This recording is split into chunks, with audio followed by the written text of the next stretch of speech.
All right. Good evening, everyone. Welcome to the 2020 virtual campaign launch for the Posey County United Way. I appreciate all of you joining us. It looks like we've still got some folks filtering into the room here, and that's fine. They can join us as they come. Just a couple things to get out of the way tonight. Some virtual event tips here for us. Everyone is on mute, and that's just to avoid background noise.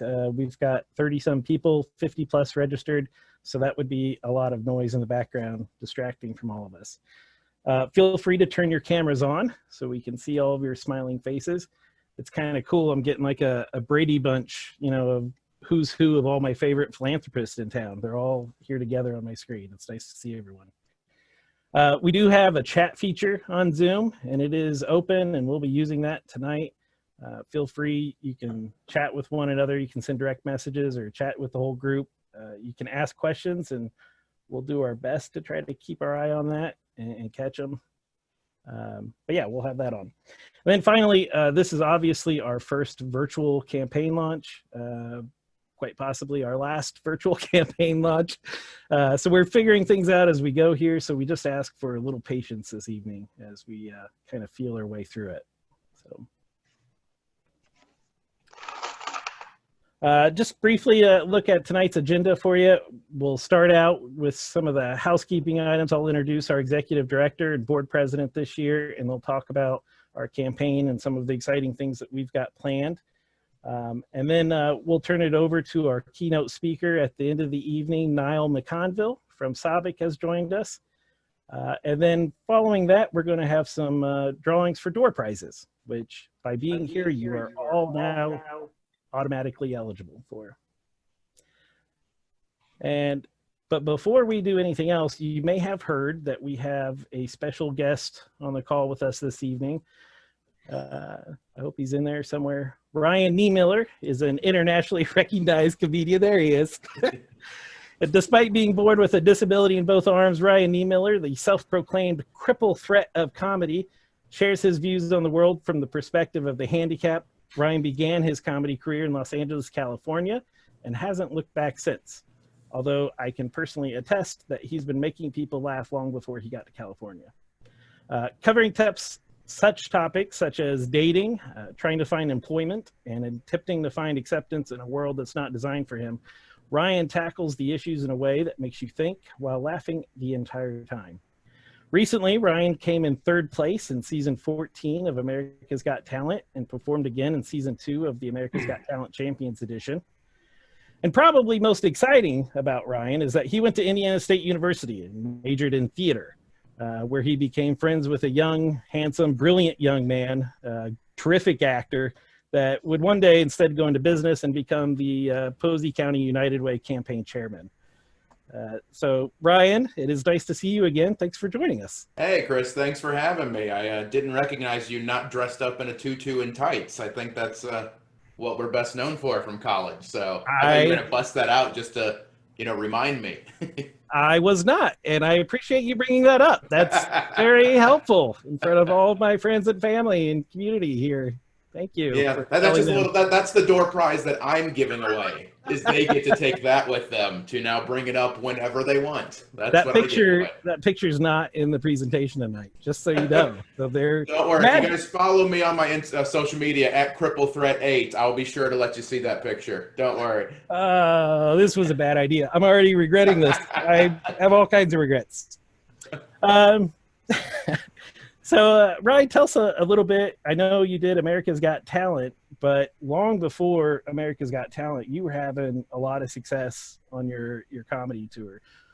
So yeah, like you said, I got third place last year on America's Got Talent. I'm officially the third most talented person in this country. They voted on it. That makes it official across there. But yeah, it's one of those things. AGT was like amazing for my career, and it really put a lot of eyes on me. But a lot of people just think like, oh, you go on that show and then like you're good and that was it. Like, no, I did comedy for a long time. I did 12 years of stand-up before that. I had the theater degree. That's where we originally met, was doing theater back in college. I did a little professional theater, done some improv. It was a long journey. It took a while, and there's plenty of times where you you think you start getting in your mid-30s and you're like, I should probably not be sleeping in my brother's basement, right? Like there's probably something I need to get going. But luckily I was too dumb to quit and it actually worked out for me. I'm glad you were. That worked out for all of us, I think. I think all of America was happy to get to see you. Yeah, it was a crazy run. It's still a little surreal, having a little downtime right now, as a lot of us do. It's at least giving me a chance to reflect on it, and it's still a little wild that it even happened. So I'm very grateful and thankful that I got the chance and it went so well. Can you share with us who your favorite judge is and what they're all like in person? I can't because they might all be my bosses one day. I don't want to make anyone mad. But I will tell you just anecdotally, it's very cool that Howie Mandel liked me. Like that is absurd to me because he's a legend in comedy. He's not just the weird judge from America's Got Talent. Like he's legit. And if he would have been like, "You're not funny, Ryan," he probably was right because he knows what he's talking about. So to have him on my side and then actually being one of the few comics that Simon Cowell liked is also pretty impressive because he is notorious for not understanding comedy whatsoever. He just it's not his wheelhouse. It's not what he's there for. He's not a funny guy. No. Yeah. It's not really his thing. And then like for him not only to like me but like to kind of push me so far was very cool. But it was nice. Like all the judges were great. It's just cool to kind of have those relationships with them now and still kind of occasionally get to reach out and talk. And my life is weird. It's very weird. Yeah, one day you're talking to Simon Cowell, the next you're talking to the good people of Posey County, Indiana. Exactly. 100% true. This sounds like I'm going to be pandering, but it's not. This is more my speed. I'm a small town Indiana kid, so like these are the people that I know. This is kind of, I live in California now just for, work reasons. And things like that, but like in a perfect world, I'd have some land in Indiana and just be bothered only when I want to be bothered. So I definitely appreciate the Midwest for sure. Yeah.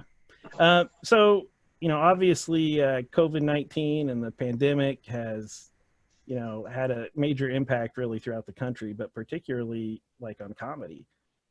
It's very strange. Like I'm in a fortunate position that this happened after AGT, so I can kind of get by and there's still projects I can work on and things I can do. But yeah, it has hit live entertainment pretty hard. Like it's hitting everybody hard. There's different varieties of it, and I don't want to get put the wrong message out. Like I understand that me not being able to tell jokes is not the end of the world. Like I get that. Like comedy's gonna come back. There's perspective. I'm getting ready to go on here in just a second. But it's one of those things that it is what it is. We're gonna power through. People are gonna need to laugh in 2021 as well, so it'll be all right.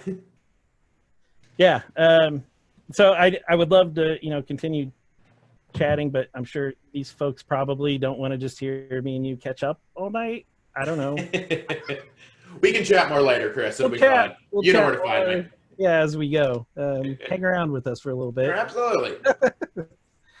So now, getting back to our agenda here, sorry for the sidetrack there. I'm going to introduce next Joe Crisp. He's our board president. And Joe's going to talk to us about our campaign this year. Hi, United Way. Hi, community, Posey County. Hey, I just want to go over the campaign this year on what our campaign target is. It's $550,000.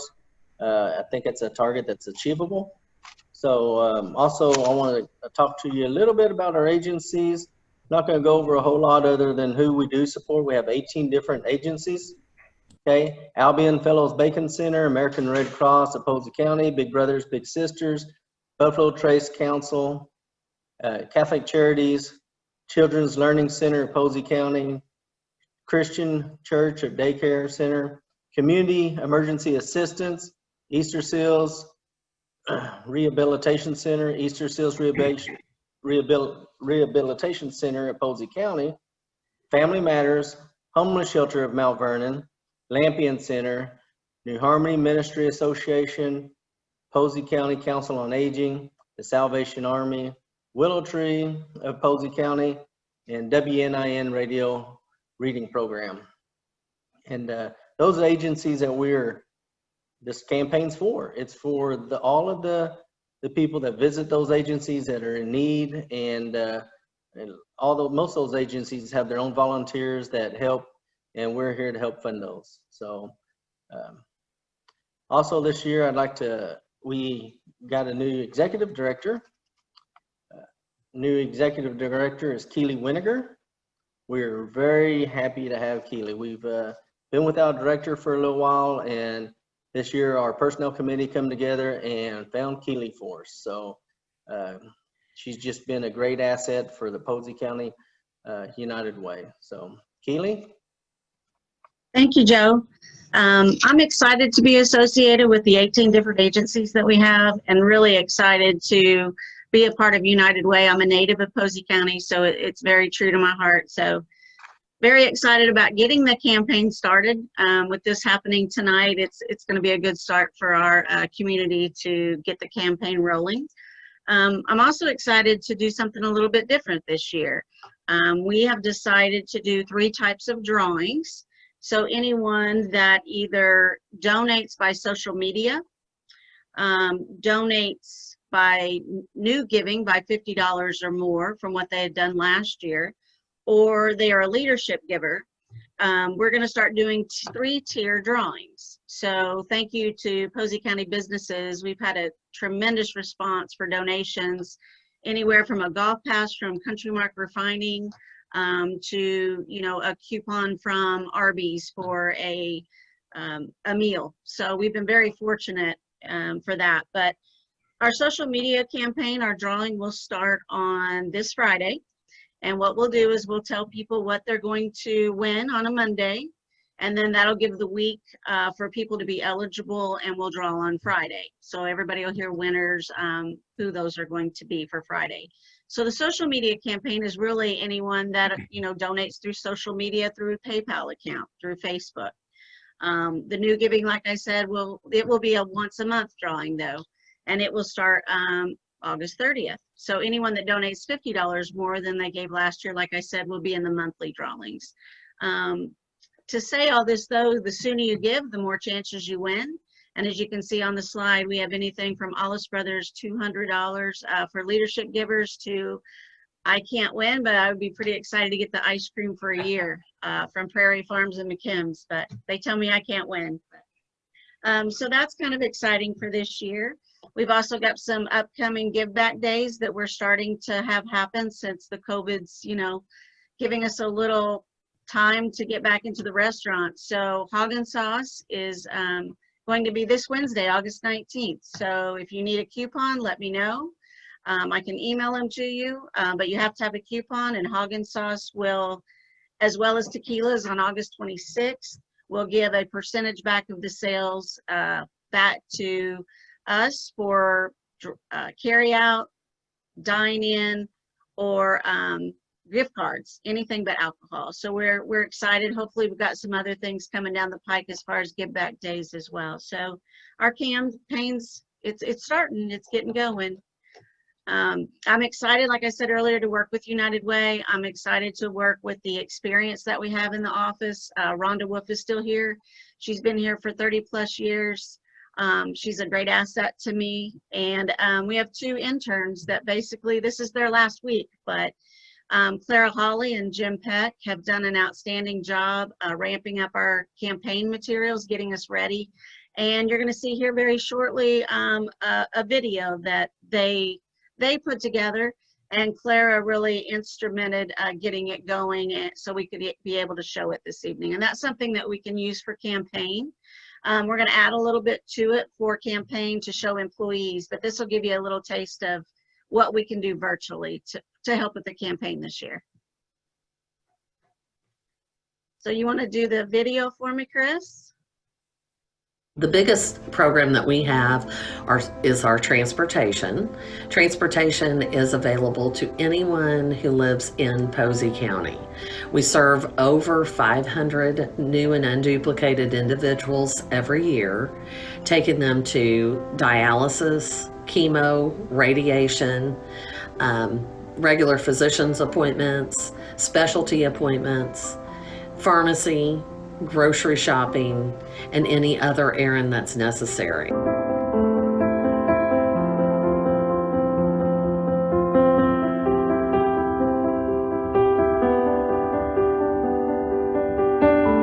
was at IGA. I was doing, or either IGA, yeah, I think it was IGA. And I was, getting some groceries, and Monica came up to me and she was like, if you ever need a ride to grocery store or, to your appointments or whatever, just call us and we will make sure we get you there. I'm Andrew Bacchus, Executive Director of Big Brothers Big Sisters in Southwestern Indiana. We are so thankful and grateful for the contributions of United Way of Posey County. We serve over 40 kids a year in Posey County through our one-to-one mentoring program. Without the contributions of United Way of Posey County, we wouldn't be able to serve 25% of those children. So thank you, everyone who contributes. Your impact is felt.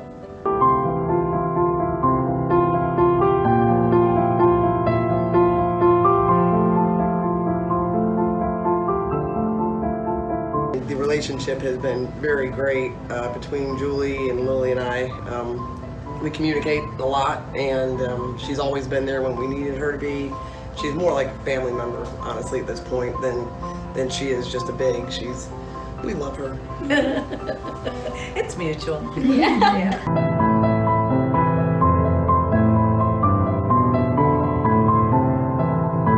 On October 12th, 2017, we held a meeting with the BPW, which is the Business and Professional Women's Organization of Mount Vernon.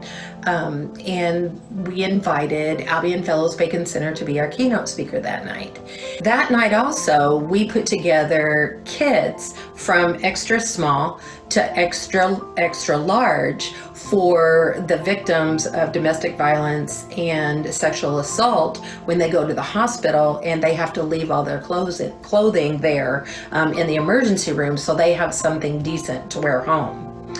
When I went to my apartment later that night, not knowing I was going to be assaulted and be a victim of domestic violence myself, I was beaten up and I was taken to the hospital and had x-rays and all that stuff. And Albion Fellows Bacon Center then became my savior. They became my advocate who went with me to court. They helped me write my testimonial so that my perpetrator could be put in prison. And they held my hand through the whole process because it was absolutely terrifying. Without the funding that Albion Fellows Bacon Center receives from United Way, they would not be able to provide me the services that I so desperately needed to be brave enough to do what I needed to do. As a person who works in nonprofit, the thing that I love about United Way is that they push us to be the very best nonprofit we can be. So when you're giving to a United Way agency or to the United Way, that United Way is making sure that we are taking the funds and doing what we say we're going to do with them. So there's a level of comfort when you give to United Way, in my opinion, because you know that the funds are not going to be mishandled. You know that they're going to be used wisely, and they're going to be used to most effectively move the community and the families that live there forward.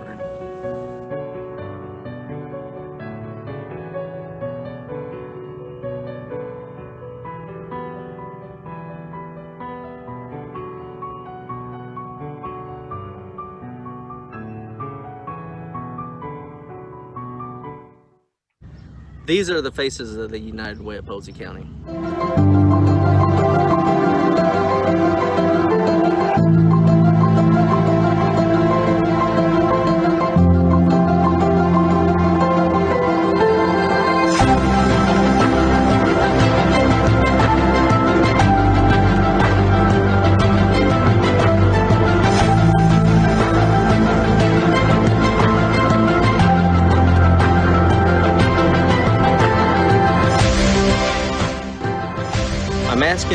each and every one of you to look at our campaign, see what it's about, and if you feel it in your heart, we really need your support.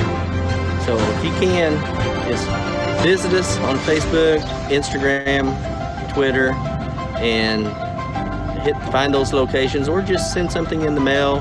And we're on 3rd Street. The address will be posted on our websites as well. So with that said, just please consider doing the give back days that we're going to have at some of the local restaurants, and do your part in helping what you can with the community. Thank you. Donate today.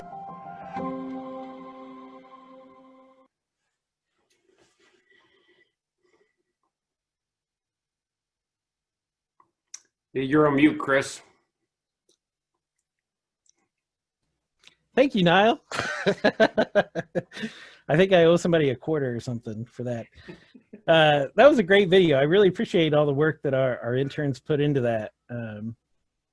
In particular, Claire, I know she put some extra work in to help us finish those interviews and get the editing through to have that ready for tonight. So I appreciate her extra efforts. We wanted to create that video to help tell our story and the story of those that we serve. Sharing that story is part of our mission. You can see there's 3 parts: give, advocate, and volunteer. There's a lot of misconceptions about those that need assistance. We tell their stories so that the people you're helping are our friends, our neighbors, and our family. All of you know someone that has received some services by an agency that's supported by United Way. I can say that confidently tonight because you all know me now. My wife and I, we had 2 kids. Both were born with epilepsy and had seizures as babies. They're fine now. They've outgrown them. It was infantile seizure disorder. They said it was very rare. So rare we had it twice. So they've recovered from that, but they had some speech delays, and so they needed some speech therapy. And Easter Seals provides that service for kids that are too young to get that through the schools. And so they come to your house and they work with your kids in your home where they're most comfortable, right, and most willing to speak and work with them there. And they provide those services on a sliding scale to make it affordable for everyone, regardless of what your jobs are or whatever. So they help my wife and I as well. So we are thankful for Easter Seals. We're thankful for the United Way. And these are the type of stories and the people that you're helping. So the second part, another part of that mission, advocate. The first one was give. So how do you give? Here's how you give. Online, as Joe mentioned in the video, www.unitedwayposeycounty.org. There's 2 different ways you can donate through there. There's PayPal and then another service. I forget the name of it right now off the top of my head, but there's 2 in there. And you can set up recurring monthly donations if you would like as well. You can also go to Facebook. We've got our Facebook link up working now, so you can donate directly through Facebook. Payroll deduction, that would be our preference if your employer offers that, because chances are there's going to be some sort of corporate match or something that goes along with that. So we'd encourage you to use that. Here's my son, Charlie. Quick story on Charlie, actually. I was telling him about the United Way, and Ryan, you'll like this. I was telling him about the United Way, and he wanted to raise some money and help out. So he put on what he called a joke show for our family. So he actually charged admission, sold tickets for it, and then he had a joke book, and he went through and found all of his favorite jokes and then shared them with the family. Well, I am looking for a new opener, so send me his clip, and we'll see if we can get him some work. So he's your guy. Yeah, we'll set that up. So another way you can donate is by check. You can always just mail a check to us, or you can drop it off at the office. And then there's also, you don't have to donate cash necessarily. You can donate your time. So that's the third part.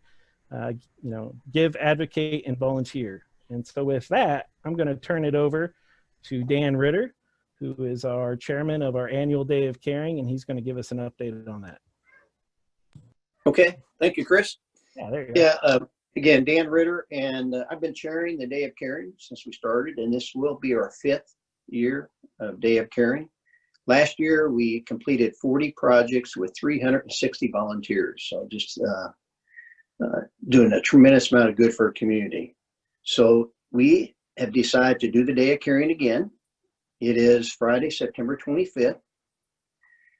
The board discussed this, with the COVID and all, and should we do the Day of Caring? And we, all agreed that, our agencies and our community has really come to depend on this to provide that things that they struggle to do themselves. So we said, yep, we're definitely going to do it. And we are going to make some changes though. Typically we've had a kickoff breakfast. Where we had the large group get together and we decided we're not going to do that. We will have the teams. They will be able to sign their waivers and bring them to the office and get their shirts. And oh, by the way, see, man, here's a new shirt. So they will have their shirts, and then the day of the event, they will go straight to their assigned project. And so it will just be the small teams themselves and not getting larger groups together. So again, that's how we're going to handle that. I would like to thank SABIC for sponsoring again. They have sponsored all 5 years now that we've had the Day of Caring. This year we have McDonald's. We said we typically have a breakfast, and we are not going to have the breakfast. Instead, McDonald's is donating breakfast sandwiches. So we will be delivering those breakfast sandwiches to the work sites of all the teams. So they'll still get a breakfast. Right now, we have 33 projects have been submitted, which means we need roughly about 200 volunteers to be able to accomplish all 33 projects. And the good part, I think out of all those, only 3 of them that are inside. They're not outdoors. Most of them are all outdoors. We did just send out the request a week ago Friday, asking for teams. That went out to all the people that had led the teams in the past. But if any of you are interested and want to pull a team together, that would be outstanding. We think we're going to need the help this year. We know there's some of the companies, the COVID procedures that they have in place is going to prevent some of them from volunteering. So we definitely need help this year. And the sign-up date, we're asking everyone to be signed up by September 15th.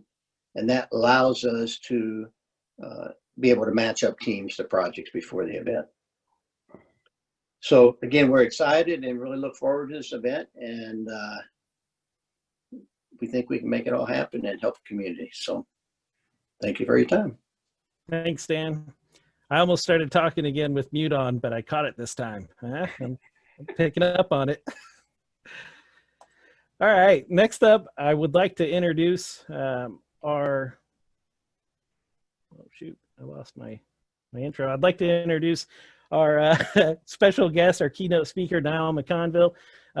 Niall's originally from Ireland, and he moved over here as a child, I know, and eventually graduated from Wrights High School and attended Purdue University, where he got a degree in aeronautical engineering. He worked for the Air Force as a civilian engineer out of school, and then he went to Cummins Engine before eventually landing at GE in 2000, which became SABIC, as we know today. Niall has served on our board of directors. He served for 8 years. He's married to a Mount Vernon native and has 2 grown kids, and I know he's looking forward to having grandkids anytime. So with that, Niall, I'll turn it over to you. All right, Chris, can you hear me? I can, loud and clear. Okay, fantastic. And thanks very much. I'm really excited to be here, and I'll talk about that more in a minute. Before I get started, I really want to thank Chris and Keely and Joe for the opportunity to talk tonight. And, you guys I can guarantee you could have got a more inspiring speaker, like a Lou Holtz or somebody, but you're not going to find anybody who's as excited to talk to this group as I am. A former board member, I know many of you in the community, and I know you in this capacity, but I'm going to talk tonight a little bit about my history with United Way, take you through a little bit of my bio by myself, And it's a little bit like a Forrest Gump story. So you'll have to hang on and we'll go through it. Before we get started, I just want to say when Chris asked me if I would do this tonight, I was thinking, man, I could talk to a group of people and not have to talk about COVID. You know, I guarantee I'll increase my donation if you'll let me talk and not have to talk about COVID, because it's all I do every day, all day long. And so this is a nice break for me and a great opportunity. I told Chris, heck, I'll even put on long pants. And Chris said, now don't go crazy. You don't worry about that. So if you will indulge me, I'll take you through a little bit of my history. And then just when you're bored to tears and ready to tune out, let me remind you about the door prizes. But when you're ready to tune out, then I'll talk a little bit about the campaign or my spin or my philosophy on the campaign. So if you would hang on for me and we'll go through it. So Chris mentioned, I'm from Ireland originally. My folks moved to the States when I was 3. And they moved to a town in West Virginia, but it was only an hour and a half from Pittsburgh. And so this, let me set the stage for you. This was the 1970s when I was a young teenager, and I'm growing up. You know, this is back when there were 3 stations on the television, and I live an hour and a half from Pittsburgh, and I'm just, you know, I'm an Irish kid, and I'm not into sports or anything. I'm just starting to get in tune with American football. Now, talk about the stars aligning. American football, impressionable kid, 3 channels on the TV, Pittsburgh Steelers on every Sunday. Everybody loves them. You know, I was just blown away. I got hooked. They were in the middle of their dynasty, the great years for the Steelers, if you know anything about football. And every Sunday I was glued to the TV. And I got to watch a lot of great football, but I also got to see something else. So Chris, you want to play that video?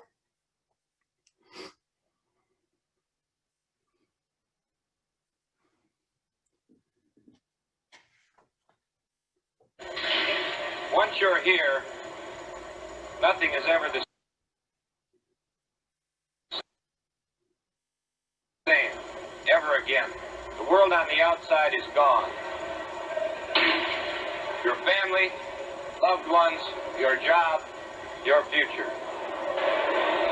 I'm Mike Webster, the Pittsburgh Steelers. I know someone in prison. I know he's basically a good man who wants to become a good citizen. But he made a mistake. He's paying the price. But what about his future? Who will care when he gets out? Well, through the United Way here in Pittsburgh, the Salvation Army is trying to help men in prison put their lives back together again. United Way volunteers, businessmen, professional men, even former inmates work with prisoners who want to help themselves. Thanks to United Way, it's working here in Pittsburgh because people care. And thanks to you, it works for all of us, the United Way. Okay, so when you're a 15-year-old kid in West Virginia and you see that come on the TV, you have 2 thoughts. Your first thought is, my God, that Mike Webster is a snappy dresser.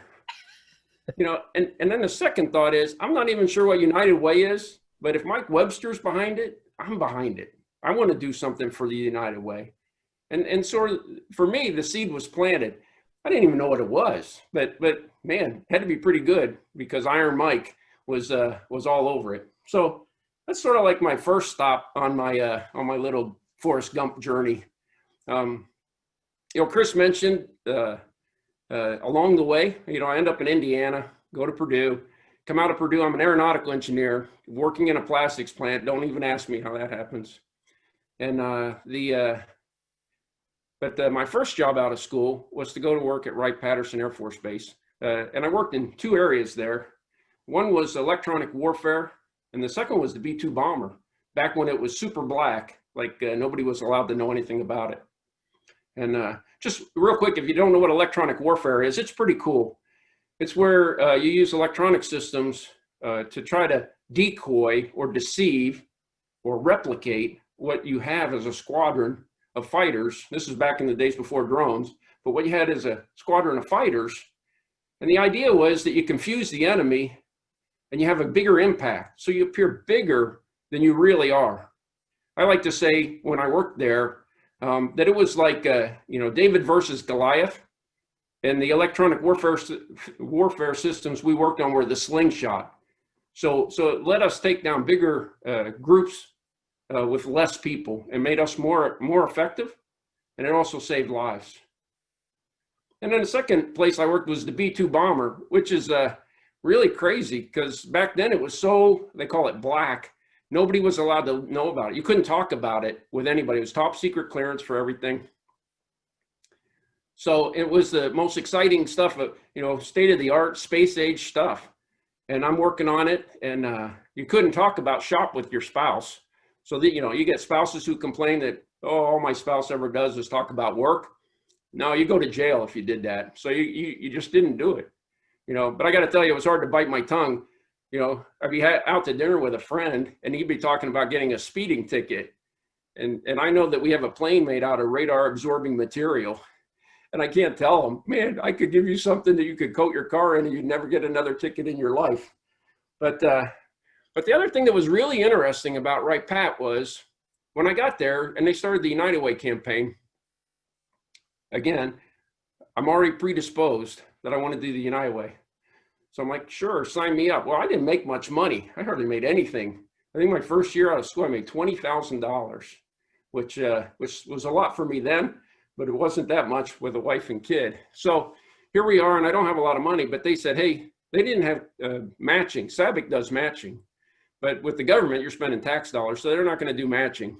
But they offer payroll deduction, and they offered this recognition that if you gave a certain amount, you could be a pillar for the United Way, a pillar giver is what they called it. And those were pretty exciting. And my boss took me aside and he explained to me how important the United Way mission was. And I said, dude, don't worry about it. I know Mike Webster. But he said, we really need you to participate. And I did. And I signed up for payroll deduction, a few dollars a week, which I could afford. And I ended up as a pillar giver my first year.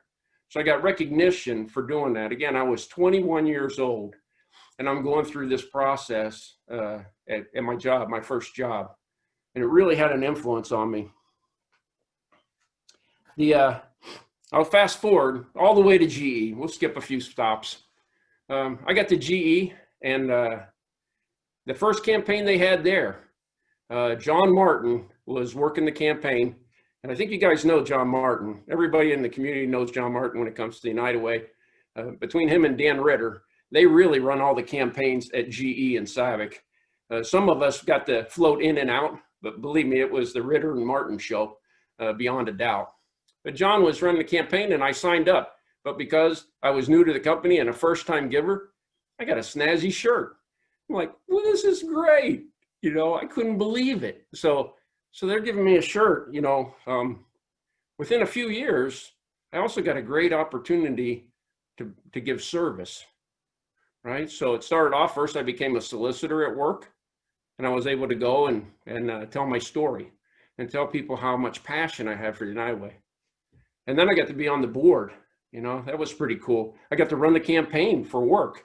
So some real big things that made a big impact on me, but also showed me that in addition to giving money, giving time is also really important and a great way to contribute. So just what you were saying earlier, Chris, on how the campaign can work. Now here I am 20 years later, and there's one thing I see today at SABIC, and maybe that you are seeing this too, but the thing I see at SABIC is that as people are retiring, and new people are coming in. This happens to us a lot. We have 1,200 people at our site. So every year there's a lot of people who are celebrating a fantastic career, walking out the door, we're patting them on the back, having a party. Those folks are big givers to the United Way, and the majority of them participate.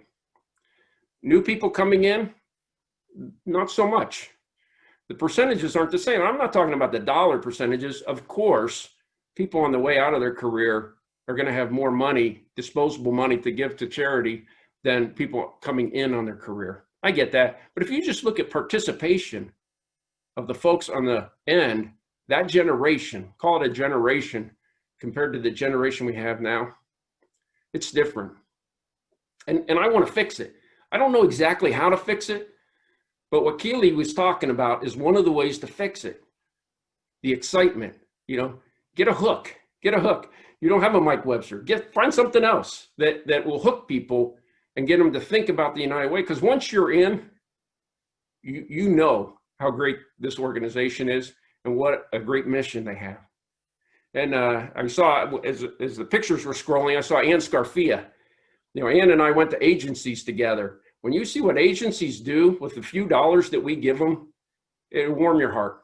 It really does. So that's a problem I want to solve, and I'm going to talk about how to solve that. But before I do, just as a little segue, I want to talk about my hobbies. Chris didn't mention them. Maybe you said I was an avid cyclist, but I have two hobbies. I have chickens and bicycles, and those are my hobbies. And they both have a related story. Oh, don't go there yet. That's at the end, Chris. So the two stories on the hobbies are, 5 years ago, we ended up moving to Northern Illinois to transfer for work. And then we got to come back, which was awesome. But when we went up there, my kids had left the house. It was my wife and myself. We had a house with a decent sized yard up there. And my wife said, I think I want to get chickens. Now, first of all, let me just say, I love our chickens. Man, they are awesome. I love every minute I get with the chickens. They're crazy. They're really fun to watch. But in my head, I'm doing this math and I'm thinking, if we don't get chickens, I know the next thing is going to be, I want a swimming pool. And I'm thinking to myself, man, chickens, swimming pool, of course, I'm going to go with chickens. This is the low dough approach. I'm a little bit of a miser. So, okay, let's do the chickens. Boy, was that a mistake. You know, here we are, we get the chickens, and then you got to have a chicken run and a chicken coop. And then when we move back here, $10 worth of chickens decides how we're going to spend hundreds of thousands of dollars on a house. We had to have a house in the country, and it had to have enough land for the chickens, and it needed a barn, and it needed all this stuff. Heck, I end up in Harold, Illinois. I don't know how that happens. And you probably don't know where Harold, Illinois is, so we're even. So that was the first one. The second is the bicycles. A similar story. Yeah, I used to golf a bit, and I like golfing, but I started to get into bicycles, and I was thinking to myself, I'm gonna make a killing on this because I spend so much money on golf. You know, I spent, I don't know, if you added it up, I probably spent over $1,000 a year, maybe $2,000 a year playing golf. And I thought, man, an expensive bike is like $1,500. Well, I was wrong. So I bought a bike. I'm thinking this will pay back in a year, maybe a little bit longer, but it'll pay back. Now here I am, 6 bikes later, and it's a bit of a problem. So I'm, you know, guess what happens when you have that many bikes? You got to have a barn. You got to live out in the country. So it really wasn't a wise investment. But hey, there's something I want to tell you. The moral of both of those stories is that for me, sometimes I'm wrong, but I'm never in doubt. Okay. So with that, I'm going to talk to you about the campaign. So if your eyes haven't rolled back in your head already, the last thing you want to know is my history. Let me talk about the campaign. First, I want to tell you 2 stories about campaigning. One was the United Way campaign. Years ago, Rod Clark was running the campaign just like Chris is today. And I don't know, I hope Rod Clark's not on. So, but Rod came and he talked, and I'm probably going to paraphrase this a little bit, but not much. You know, Rod kind of came in and he kind of hit us like a 2x4 between the eyes. He said, listen, you know why I'm here, and I know why I'm here. There's no better place for you to give your money than the United Way, and we need your money, so give. And that was about the end. That might have been the extent of it. It was like a 1-minute campaign message. But hey, weeks later, we'd be talking, we'd say, Rod Clark, yep, he wants our money. Yep, it left a mark on us. We knew. The second story is even better. The second story is Lou Holtz. I tried to find this video for Chris, and I couldn't find it. This goes all the way back. If you're a Lou Holtz fan, and I am, he's a fiery redhead, so I love him. But if you go all the way back in his career, he was the coach at Minnesota early in his career. And this is a true story. I saw this video, but I couldn't find it on YouTube. If you look at Lou Holtz on YouTube, you get like 2 million hits. There's like 2 million videos of Lou Holtz. I couldn't find it. But Lou Holtz went on television in the state of Minnesota when he got there. And he introduced himself. He said, hello there, I'm Lou Holtz, and I'm the new coach at the University of Minnesota. And he said, here's what I noticed. He said, we have talent in the state of Minnesota. We have incredible talent in the state of Minnesota, but it's all going to places like Ohio State and Wisconsin, for God's sake. It needs to stay in Minnesota and play at the University of Minnesota. And then he said, the heart and soul of this team is going to come from the state of Minnesota. That's what needs to happen. And then he said, right after that, he said, now, the speed on this team is going to have to come from the South, because you all are a bunch of corn-fed people in Minnesota. You are big and you are strong, but you are not fast. So the speed, the receivers, the defensive backs, they're going to come from the South, which is why I always remember that story. But it makes me think of our campaign. And I think about you all who are tuned in tonight. You know, you guys are figuring out Zoom. You're mastering all these new techniques to join the United Way family, because you're the heart and soul of the United Way, okay? So we don't have to win you over. Every one of you who is tuned in tonight is giving to the United Way. I guarantee it. I bet my paycheck. You're not the ones that I'm worried about. It's the people that I was talking about who are coming into the beginning of their career, who aren't giving yet. Those are the people we got to get to, and they're not on tonight. So that's the future of the United Way, and we need to figure that out. And I have a plan. Okay, so bear with me. So here's my plan. So number one, nobody who's listening has to increase their giving by 1 cent this year. That's my plan. Now, I figure Chris has fallen out of his seat by now.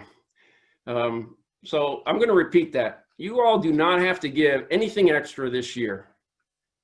In my play, this again, remember, sometimes wrong, never in doubt. But remember I told you that electronic warfare story about how the David and Goliath story, about how we could take a small squadron and we could make it the impact in that squadron bigger. We used to call that force multiplier. We could be a force multiplier. What you can do on the people on this call, the people on this Zoom call, is you can be a force multiplier for the United Way. So what do I mean by that? So you can use your influence. I told you about that boss I had. The first boss who pulled me aside, I made $20,000. And he explained how important the United Way was. And I figured out a way to become a pillar early in my career. You know who does that in our community the best? Larry Williams, hands down. If you look at IGA year in, year out, every one of them give. I don't know how much they give, but I'm blown away. Larry, year after year, has that influence. You talk about positive peer pressure. I'm sure he's not twisting arms and signing forms for people, but they'll come and they'll follow him because Larry is that big in our community. So, you may not get people to pay you to be on Instagram like an influencer, but I'm telling you, you have influence. So put it to use. That's one way. The second is, if you're a business owner, and our community is full of great businesses, fantastic employers. If you happen to be one of those folks who own your business and you have people working for you, offer payroll deduction. I know it might be a hassle for you, but if you do it, you might get that hook. You might get them to give $1 a week. Keely would take $1 a week. Chris would take $1 a week. You get them started at $1 a week, maybe next year you talk to them about $2. But, that's a big deal, especially a person early in their career. That's going to have an annuity for years and years to come. Okay, so do that. Let's say you're not a business owner, but you're on a business team. If you're a business leader, do exactly what Keely did.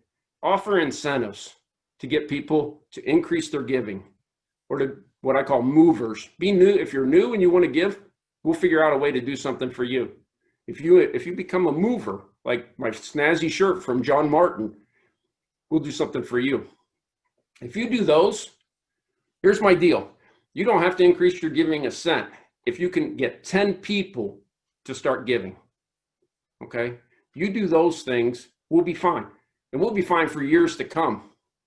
Okay? Because that will start the whole ball rolling. So my speech is, don't give more, but go get more. Okay? And let's do that. So if you do that for me, then I think Joe, Chris, and Keely will talk to me again. I don't think Chris is ever going to talk to me again because by telling people not to give extra, I don't think that's in the cards.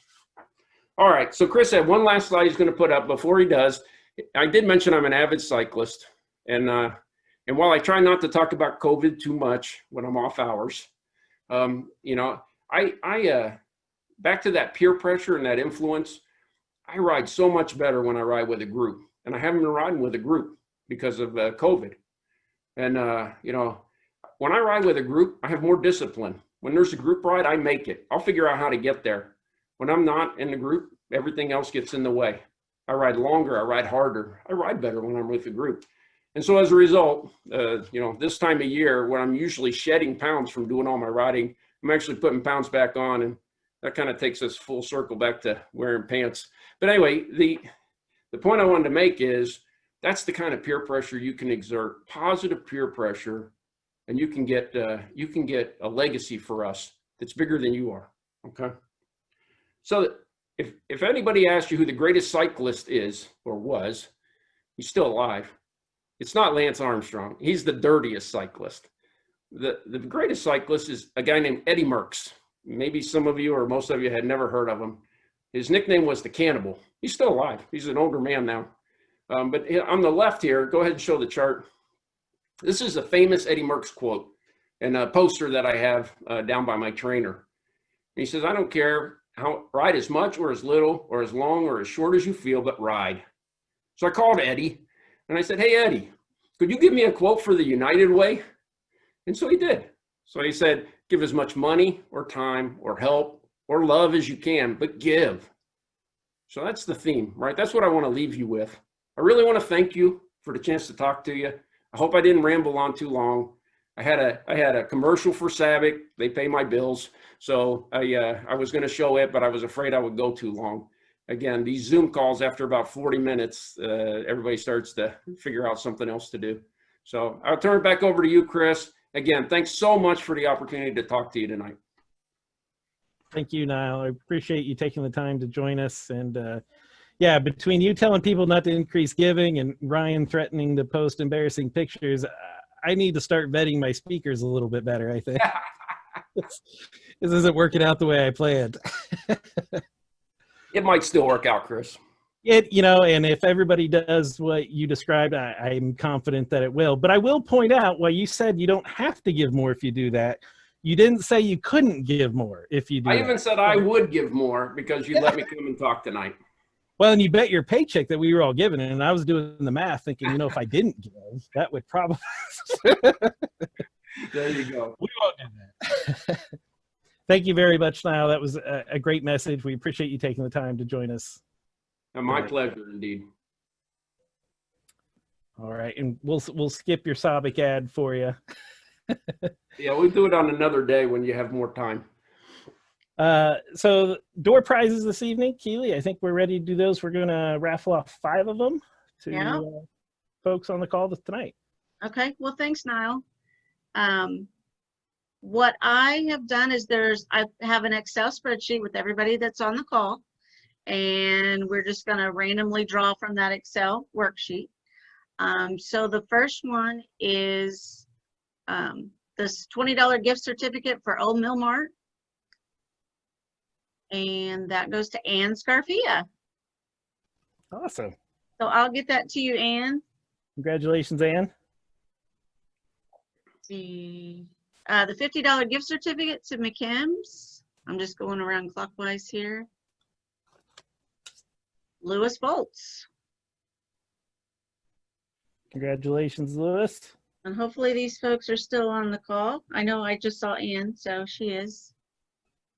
Mount Vernon Auto Parts, $20 gift certificate. John Neufelder. Seen John in a while. See, we've got Ewing's Tire for oil change and tire rotation. That's equal to about a $70 value. Let's give that to Brock Guthrie.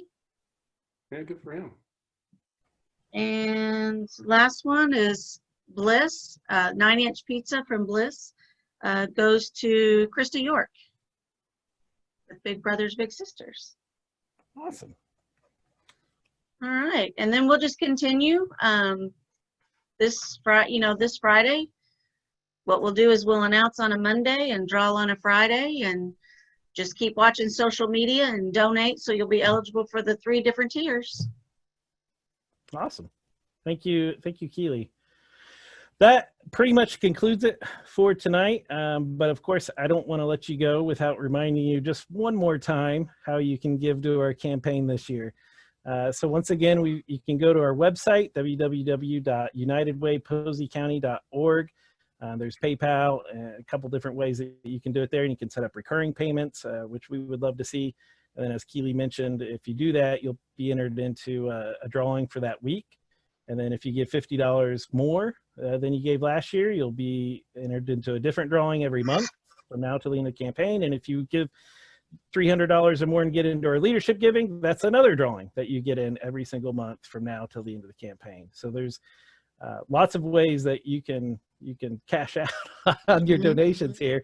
And that's in large thanks to the businesses around Posey County. I know last I saw, we had 26 businesses that responded to the call and donated some sort of gift certificate or items or something for us to give away. And I know that list has grown now too. I think we're probably over 30 now, which is really just amazing. That was more than we anticipated when we put out the call. And so we are pleasantly surprised that we can now offer these sort of drawings and incentives throughout the campaign. So thank you to all of our donors for that. Also, keep your eye out and talk to your employers about payroll deduction. If they don't currently do it and they're interested, have them call the office. We'll be more than happy to talk with them about how we can set that up and work with them. And then you can also always mail a check or drop it off at our office at 128 West 3rd Street in Mount Vernon. Ryan, you still there? I am. Sweet. It's good to see you again. Thanks for good to see you again. Thanks again for having me. Glad I could be a part of this. Yeah, so I know your comedy careers, well, the in-person shows are mostly on hold, but I did see where you've got another new project that's coming up here.